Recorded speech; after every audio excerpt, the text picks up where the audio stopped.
నమస్కారం, నేను మిస్సిఎస్ 500కే gas cylinder పథకానికి సంబంధించి లేటెస్ట్ అప్డేట్ రావడం అనేది జరిగింది. ఆ వివరాలు మీకు అందిస్తాను. ఈ 500కే గ్యాస్ పథకానికి సంబంధించినటువంటి అర్హులైనటువంటి లబ్ధిదారుల జాబితాను ఈ రోజు ప్రభుత్వం విడుదల చేయనున్నది. అయితే ఎక్కడ ఈ లబ్ధిదారుల జాబితాను చూసుకోవచ్చు అంటే, ప్రభుత్వం చెప్పిన దాని ప్రకారము జిల్లాల వారీగా ఓఎంసీ అంటే గ్యాస్ కంపెనీలకు ఈ అర్హుల లిస్టును పంపించడం జరుగుతుందని తెలియజేశారు. ఇక్కడ ఓఎంసీ కంపెనీలు డిస్ట్రిబ్యూటర్ల వారీగా అంటే ఏ కంపెనీలకు సంబంధించినటువంటి గ్యాస్ డిస్ట్రిబ్యూటర్లు ఉంటారో ఆ డిస్ట్రిబ్యూటర్లకు జిల్లాల వారీగా చేరవేయడం జరుగుతుందని అక్కడ ప్రజలు తెలుసుకోవచ్చని ప్రభుత్వం స్పష్టం చేసింది. అదే విధంగా ఇక్కడ ప్రజాపాలనకు సంబంధించినటువంటి పోర్టల్లో కూడా ఈ అర్హుల జాబితాను అప్లోడ్ చేయడం జరుగుతుందని కూడా మనకు తెలుస్తుంది. కానీ దీనిపైన ఒక స్పష్టమైనటువంటి క్లారిటీ అనేది లేదు. ఇక తర్వాత మనకు ఈ గ్యాస్ కనెక్షన్లకు సంబంధించి ఏ కనెక్షన్ల వారికి ఎంతెంత సబ్సిడీ బ్యాంకులో జమ కావడం జరుగుతుంది అన్న వివరాలను కూడా ప్రభుత్వం విడుదల చేసింది. అంటే ఈ గ్యాస్ కనెక్షన్ దారులు అంటే ఎన్ని రకాల కనెక్షన్స్ ఉంటాయి అంటే, ఇక్కడ సాధారణ కనెక్షన్ దారులు ఉంటారు మరియు ఉజ్వల కనెక్షన్ దారులు ఉంటారు. అంటే ఇక్కడ టోటల్ గా మనకు తెలంగాణలో 1,20,00,000 గ్యాస్ కనెక్షన్లు ఉన్నాయి. అందులో 11,58,000 ఉజ్వల కనెక్షన్లు ఉన్నాయి.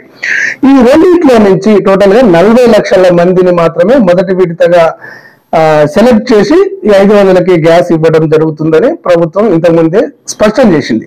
అయితే ఇక్కడ ముందుగా ఇక్కడ వినియోగదారులు ఎవరైతే ఉంటారో వారు పూర్తి ధరను చెల్లించి గ్యాస్ ను తీసుకోవాలని, ఆ తర్వాత సబ్సిడీని వారి ఖాతాలో ప్రభుత్వం జమ చేస్తుందని తెలియజేశారు. అయితే ఇక్కడ ఎవరి ఖాతాలో ఎంత సబ్సిడీ జమ అవుతుంది అంటే, ఇక్కడ సాధారణ కనెక్షన్ ను ఒకసారి మనం పరిశీలిద్దాం.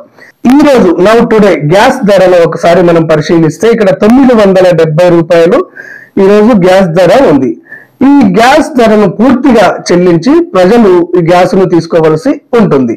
ఈ విధంగా తీసుకున్న తర్వాత ఈ సాధారణ కనెక్షన్ దారులకు బ్యాంకులో ఎంత సబ్సిడీని జమ చేస్తారు అంటే, ఇక్కడ ప్రభుత్వం 500కే గ్యాస్ ఇస్తానని చెప్పింది కాబట్టి మిగతా సొమ్ము ఎంత అంటే 970 రూపాయల నుంచి 500 పోను మిగతా సొమ్మును అంటే 470 రూపాయలను ఈ సాధారణ కనెక్షన్ దారులో జమ చేయాలి. కానీ ఈ 470 రూపాయలు జమ చేయకుండా ఇక్కడ కేంద్రం ఇచ్చే 40 రూపాయల సబ్సిడీ అనేది ఉంటుంది. అంటే అన్ని కనెక్షన్ దారులకు కూడా కేంద్రం ఒక 40 రూపాయల సబ్సిడీ అనేది ఇస్తుంది.